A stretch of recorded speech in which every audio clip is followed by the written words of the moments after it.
Hi friends, அனைவருக்கும் welcome back. இது உங்கள் டிப்ஸ் தமிழ் டெக் சேனல். அனைவரையும் அன்போடு வரவேற்கிறது. இன்னைக்கு நம்ம என்ன வீடியோ பார்க்க போறோம்னு பார்த்தீங்கன்னா, QR கோட் வச்சிருக்க பத்திரம், QR கோட் இருக்கிற பார்த்தீங்கன்னா வில்லங்கம். இது ரெண்டும் எப்படி ஆன்லைனில் ஈஸியாக எடுக்கலாம்னு சொல்லி தான் பார்க்க போகிறோம். வாங்க டேரெக்டாக வீடியோக்குள்ளே போயிடலாம். இந்த வீடியோ ஸ்கிப் பண்ணாமல் பாருங்கள், அப்போ தான் கண்டிப்பாக உங்களுக்கு புரியும். நான் இடையில நிறைய டிப்ஸ் சொல்லி கொடுப்பேன். சரிங்களா மக்களே, இப்போ QR கோட் வச்சிருக்க பத்திரம் எப்படி ஆன்லைனில் எடுக்கலாம்னு சொல்லி பார்க்கலாம். இதுக்கான அஃபீஷியல் வெப்சைட் பார்த்தீங்கன்னா tnreginet.gov.in அப்படிங்கிற இணையதளம் தான். இதில் பாருங்கள் போட்டிருக்கும். இதில் ரெஜிஸ்ட்ரேஷன் டிபார்ட்மெண்ட் தமிழ்நாடுன்னு இருக்கும். இதை ஃபஸ்ட்டு கிளிக் பண்ணிக்கோங்க. இதுக்கு வந்தீங்கன்னா ஃபர்ஸ்ட் ஆஃப் ஆல் வேறு மாதிரி இருந்துச்சு வெப்சைட்டு. இப்போ பார்த்தீங்கன்னா அப்டேட் பண்ணிட்டாங்க. ஒரு 18 சேவைகள் கூடுதலாக கொடுத்து வெப்சைட்டை வேறு மாதிரி டெவலப்மெண்ட் பண்ணியிருக்காங்க. ஸோ வந்து ஆஸ் யூஷுவல் நம்ம QR கோட் வில்லங்க எடுக்க தெரிஞ்சவங்க ஃபஸ்ட்டு எப்படி யூஸ் பண்ணுங்கன்னா அதே மெத்தட் தான். ஆனால் ஆப்ஷன் மட்டும் கொஞ்சம் மாற்றிருக்காங்க. கலரை மட்டும் கொஞ்சம் மாற்றிருக்காங்க வெப்சைட்டில். பயனர் பதிவு உள்நுழைவுன்னு இருக்கும். இந்த இடத்துல உள்நுழைவுன்னு ஆப்ஷன் கொடுத்துக்கோங்க. இந்த ஐடி பாஸ்வேர்டு இல்லாதவங்க ஐடி பாஸ்வேர்டு கிரியேட் பண்ணிட்டு வந்துடுங்க. ஐடி பாஸ்வேர்டு கிரியேட் பண்ண தெரியாதவங்க நான் வீடியோ டிஸ்கிரிப்ஷன் பாக்ஸில் கொடுக்குறேன். அதை பார்த்துட்டு ஐடி பாஸ்வேர்டு கிரியேட் பண்ணிக்கோங்க. இது ஐடி பாஸ்வேர்டு இருந்தால் மட்டும்தான் QR கோடு இருக்கிற வில்லங்கம், QR கோடு இருக்கிற பத்திரம் நம்ம ஆன்லைனில் எடுக்க முடியும். சரிங்களா மக்களே, இப்போ நான் என்னோடய ஐடி பாஸ்வேர்டு லாகின் பண்ணிக்கிறேன். ஒரு பத்திரம் எடுக்க நமக்கு என்ன தேவைன்னு பார்த்தீங்கன்னா டாக்குமெண்ட் நம்பரு, ரிஜிஸ்டர் ஆஃபீஸு, அப்புறம் எந்த டிஸ்ட்ரிக்ட், இந்த 3 டீட்டெயில்ஸ் தெரிஞ்சால் போதும். நம்ம பார்த்திங்கன்னா ஒரு பத்திரம் எடுத்துக்கலாம். நிறைய பேர் இருப்பீங்க, எனக்கு பத்திரம் நம்பரும் தெரியாது, ஆனால் வந்து 1980 85க்குள்ளே ஒரு பத்திரம் ஆச்சு, எங்கள் அப்பா சொன்ன மாதிரி ஞாபகம் இருக்குது அப்படின்னு நிறைய பேர் டவுட்டில் இருப்பீங்க. அவங்கள என்ன பண்ணுங்கன்னா சர்வே நம்பர் வச்சு கூட எடுக்கலாம். சர்வே நம்பர் வச்சு என்ன பண்ணணும்னா ஃபஸ்ட் நம்ம ஒரு ஈஸி போட்டு பார்க்கணும். அந்த ஈஸி ஃபைண்ட் அவுட் பண்ணிவிட்டு நம்மளோட அப்பா பேர் இல்லைனா தாத்தா பேர் அதெல்லாம் கரெக்டாக வருதுன்னு பார்த்துட்டு அதை வச்சு கூட ஃபைண்ட் அவுட் பண்ணி நம்ம பத்திரம் எடுக்கலாம். ஒன்று document number, register office, district, இது 3 தெளிவாக தெரிஞ்சால் எடுத்துக்கலாம். இல்லைனா ஈஸி போட்டு பார்த்து ஈஸியில் ஃபைண்ட் அவுட் பண்ணிவிட்டு இந்த பத்திரம் தான் எங்கள் தாத்தாவது எங்கள் அப்பாவது அப்படின்னு ஃபைண்ட் அவுட் பண்ணிட்டு அந்த ஈஸி மூலமாக வச்சு கூட நம்ம பார்த்தீங்கன்னா ஆன்லைனில் QR கோடு இருக்கிற பத்திரம் ஆன்லைனில் எடுக்கலாம்.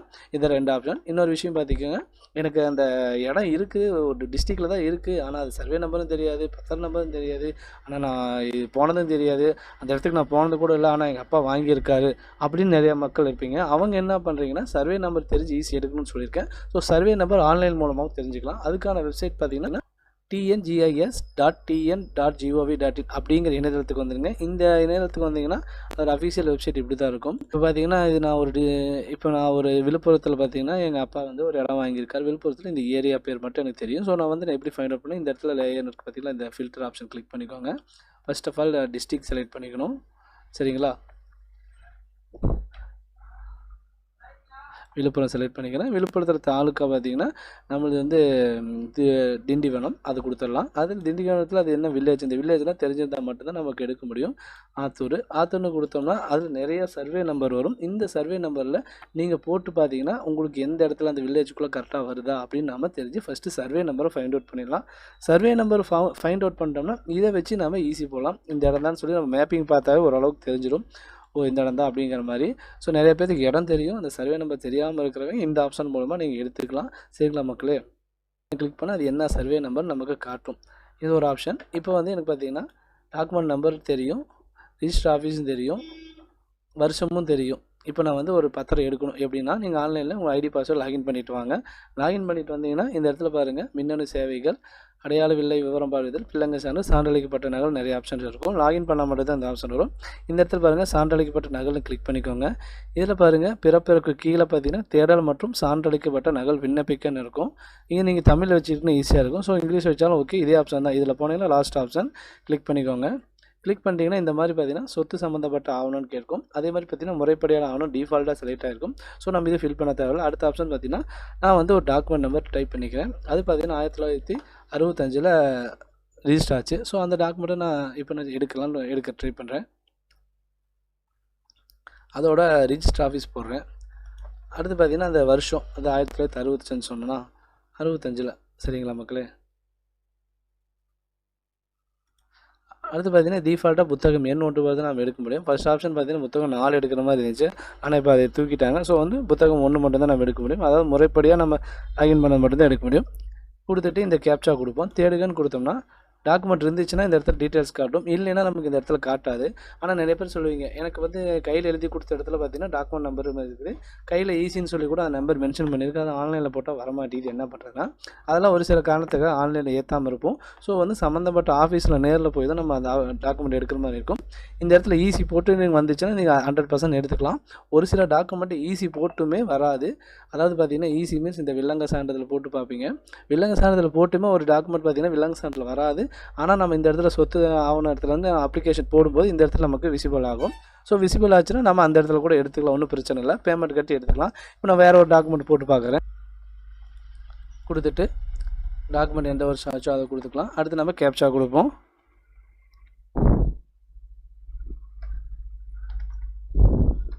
அடுத்து தேடிக்கன்னு கொடுத்தா அந்த டாக்குமெண்ட் டீட்டெயில்ஸ் நமக்கு ஷோ ஆகும்.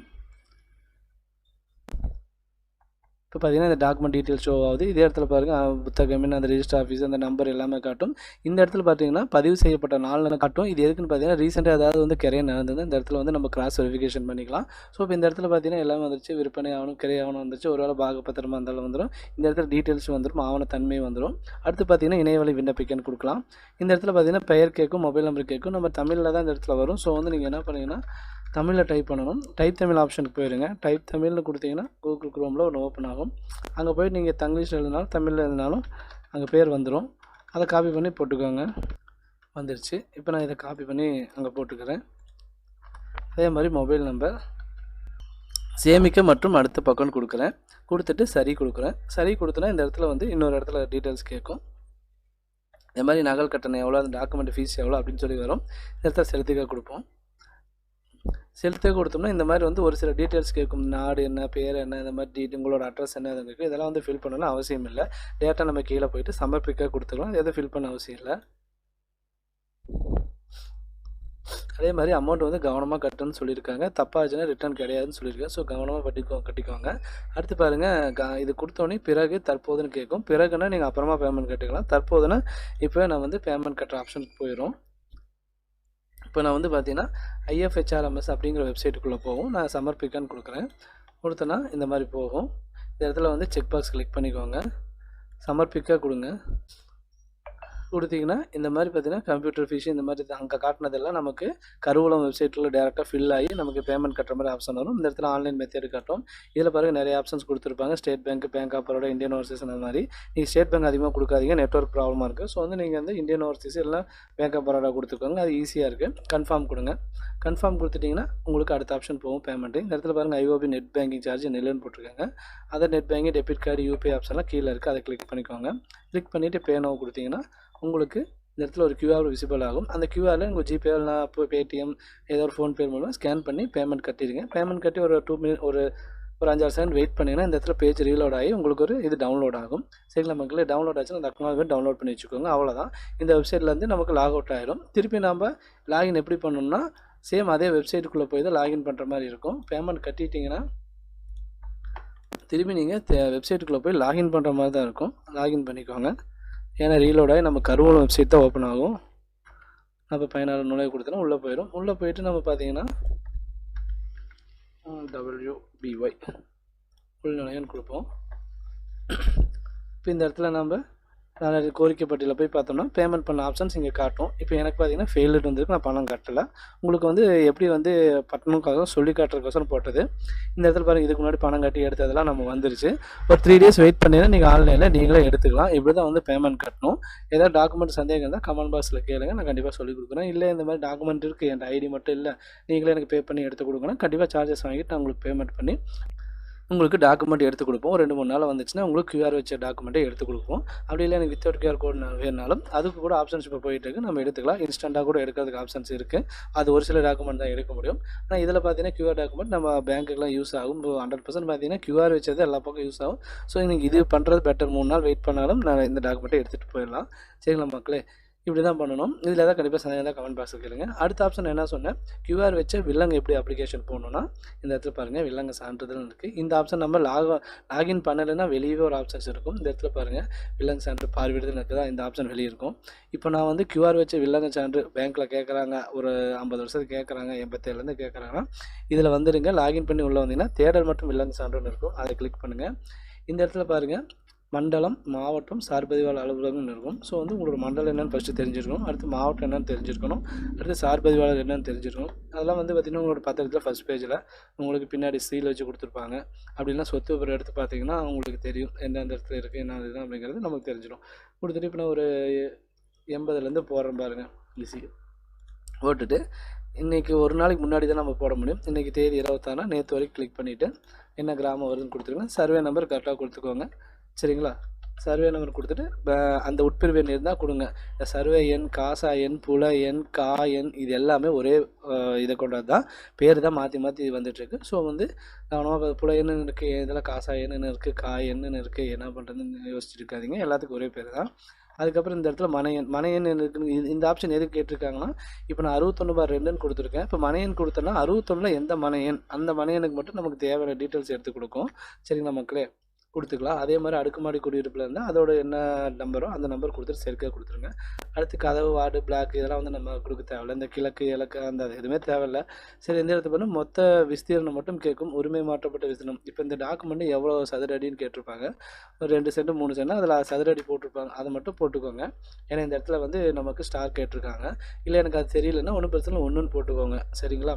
அதுக்கப்புறம் வந்தீங்கன்னா இதில் ரொம்ப ரொம்ப இம்பார்ட்டன்ட் என்ன ஆப்ஷன்னா, எனி ரிஜிஸ்டர்ட் டாக்குமெண்ட்டுன்னு இருக்குது பார்த்தீங்கன்னா, இந்த இடத்துல வந்து நீங்கள் வந்து கண்டிப்பாக முந்தைய டாக்குமெண்ட் நம்பர் கொடுத்துட்டே வரணும். ஒரு 2-3 டாக்குமெண்ட் நம்பர் கொடுத்தா மட்டும் போதும். இப்போ 80லேருந்து 2025 வரைக்கும் ஒரு 10 பேர் இடத்த வந்து மாற்றி மாற்றி வாங்கியிருக்காங்கன்னா, அதில் ஒரு முக்கியமானது 80ல் அந்த டாக்குமெண்ட் நம்பர் மட்டும் 80ல் இந்த டாக்குமெண்ட் ஆச்சு அப்படின்னு போட்டு அந்த டாக்குமெண்ட் நம்பர் மென்ஷன் பண்ணிக்கோங்க. கொஞ்சம் ஸ்பேஸ் விட்டு அதுக்கப்புறம் பார்த்தீங்கன்னா இன்னொரு டாக்குமெண்ட் ஆச்சு, அது வந்து ஒரு 95ல் ஆச்சு அப்படிங்கிற மாதிரி ரிலேட்டட் டாக்குமெண்ட் கொடுத்துட்டிங்கன்னா உங்களுக்கு வரும்போது பேஜஸ் எல்லாம் உங்களுக்கான பேஜஸ் மட்டும்தான் வரும், கம்மியாக வரும். இது நீங்கள் கொடுக்காம விட்டுட்டிங்கன்னா அந்த 62ல் இருக்கிற டோட்டல் ஹிஸ்ட்ரி வந்துக்கு நமக்கு நிறையா வரும், பேஜஸும் நிறையா வரும், பேமெண்ட்டு நமக்கு அதிகமாக வரும். ஸோ இந்த இடத்துல வந்து கன்ஃபார்மாக வந்து என்ன ஃபில் பண்ணணும்னா, உங்களோட டாக்குமெண்ட் முந்தைய ஆவணம் என்னன்னு இருக்கும், அந்த ஆவணம் எல்லாம் கரெக்டாக பார்த்துட்டு ஒரு 4-5 ஆவணம் எண் கொடுத்துட்டிங்கன்னா அவங்க ஃபில்டர் பண்ணி உங்களுக்கு கரெக்டாக இப்போ லாஸ்ட்டாக யார் பேரில் இருக்குது, இல்லை பவரில் இருக்கா, இல்லை பேங்க்கில் இருக்கா, இல்லை விற்றுட்டாங்களா அப்படிங்கிற ஃபுல் டீட்டெயில்ஸ் நமக்கு எடுத்து கொடுத்துரும். இந்த ஆப்ஷன் ரொம்ப ரொம்ப important. So any registered document நம்பரில் ப்ரீவியஸ் டாக்குமெண்ட் நம்பர் போட்டுக்கோங்க. அதுக்கப்புறம் பார்த்தீங்கன்னா காண்பிக்கப்படும் குறியீடு இருக்கும், அந்த இடத்துல கேப்சா போட்டுக்கோங்க. போட்டுட்டு நீங்கள் என்ன பண்ணுறீங்கன்னா தேடுக கொடுங்க. சேம் அதே மாதிரி நம்ம மேலேருந்து பார்க்குறதுக்கு இந்த இடத்துல டிஃபால்ட் ஆகிடுச்சு. இந்த இடத்துல பாருங்கள் ஆவணம்னு சொல்லி இதெல்லாம் ரிஜிஸ்டர் ஆன டாக்குமெண்ட் நம்பர் எல்லாம் வரும். இப்போ நான் இந்த இடத்துல வந்து எனி டாக்குமெண்ட் நம்பர் கொடுத்தேன்லைங்க, அதெல்லாம் இங்கே இருக்குதான்னு சொல்லி ஒரு கிராஸ் வெரிஃபிகேஷன் பார்த்துக்கோங்க. நான் கொடுத்த டாக்குமெண்ட் இதில் வந்துச்சுன்னா ஸோ நம்ம ஈஸி போகிறது சரியான ஈஸி தான், ஒன்றும் பிரச்சனை இல்லை, கரெக்டாக தான் போகுது அப்படின்னு சொல்லி நம்ம ஒரு கிராஸ் வெரிஃபிகேஷன் பார்த்துக்கிறதுக்கு இது ஆகும். இதில் பார்த்தீங்கன்னா எத்தனை பேஜஸ் இருக்குதுன்னு சொல்லி ஃபஸ்ட் பேஜ் இல்லைனா 2வது பேஜ் இருக்கும், அப்படியே செக் பண்ணி பார்த்துக்கலாம். ஒரு 2 பேஜ் திருப்பி பார்த்தாவே நம்மளோட ஈஸி தான் நம்ம போட்டிருக்கோன்னு சொல்லி தெரிஞ்சுட்டு நம்ம இணையவழி விண்ணப்பிக்கன்னு கொடுப்போம். சேம் இதே இடத்துல பேர் கேட்கும், அடுத்து மொபைல் நம்பர் கேட்கும். சரிங்களா மக்களே. அடுத்து சமர்ப்பிக்கன்னு கொடுப்போம். அடுத்து பார்த்தீங்கன்னா அதோட அமௌண்ட்டு கேட்குது, நம்ம செலுத்திக்கன்னு கொடுப்போம். சேம் இதே தான் நம்ம QR கோடுக்கு எப்படி நம்ம பேமெண்ட் கட்டணுமோ டாக்குமெண்ட்டுக்கு அதே மாதிரி தான் ஆப்ஷன்ஸ் போகும். திருப்பி சமர்ப்பிக்கன்னு கொடுத்தா தற்போதா பிறகான்னு கேட்கும். நம்ம தற்போதுன்னு கொடுத்தோம்னா ஐஎஃப்ஹெச் அந்த வெப்சைட்டுக்கு போகும், கருவூலம் வெப்சைட்டுக்கு போவோம். இந்த கருவூலம் வெப்சைட்டுக்கு போச்சுன்னா நம்ம இந்த டிக் மார்க் கொடுத்துட்டு சமர்ப்பிக்கன்னு கொடுக்கலாம். இந்த மாதிரி அதே மாதிரி பேமெண்ட்டு காட்டும். சேம் நம்ம என்ன பண்ணலாம், ஆன்லைன் பேமெண்ட் டிஃபால்ட் ஆயிரும். இதில் வந்து இந்தியன் ஓவர்சீஸ் பேங்க்கு கன்ஃபார்ம் கொடுத்துட்டு நம்ம என்ன பண்ணோம், அடுத்து நம்ம இந்த இடத்துல எனி நெட் பேங்கிங் கொடுத்து யூபிஐ ஆப்ஷன் கொடுக்கணும். யூபிஐ ஆப்ஷன் கொடுத்தோன்னே ஒரு QR கோடு காட்டும். QR கோடுக்கு நம்ம பேமெண்ட் கட்டிட்டோம்னா நமக்கு பேமெண்ட் டன் ஆயிரும், ரீலோட் ஆகி ஒரு பேஜ் வரும், அதை நம்ம டவுன்லோட் பண்ணி வச்சுக்கலாம். அவ்வளோதான். டவுன்லோட் பண்ணி வச்சுட்டிங்கன்னா ஒரு 4 to 5 டேஸில் உங்களுக்கு QR கோடு வில்லங்கம் ஆன்லைனில் வந்துடும் மக்களே. இப்படி தான் எடுக்கணும். சரிங்களா மக்களே. இதில் ஏதாவது சந்தேகம் தான் கமெண்ட் பாக்ஸில் கேளுங்க.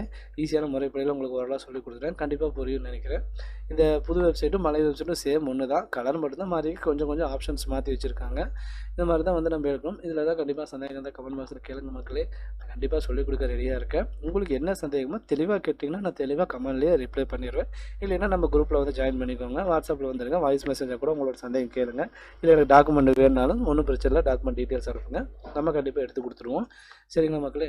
இந்த மாதிரி நல்ல நல்ல டிப்ஸ் நம்ம சேனல் அடிக்கடி வந்துகிட்டே இருக்கும். நம்ம சேனலை சப்ஸ்கிரைப் பண்ணி வச்சுக்கோங்க. மீண்டும் ஒரு அடுத்த நல்ல பதிவில் சந்திப்போம். நன்றி, வணக்கம்.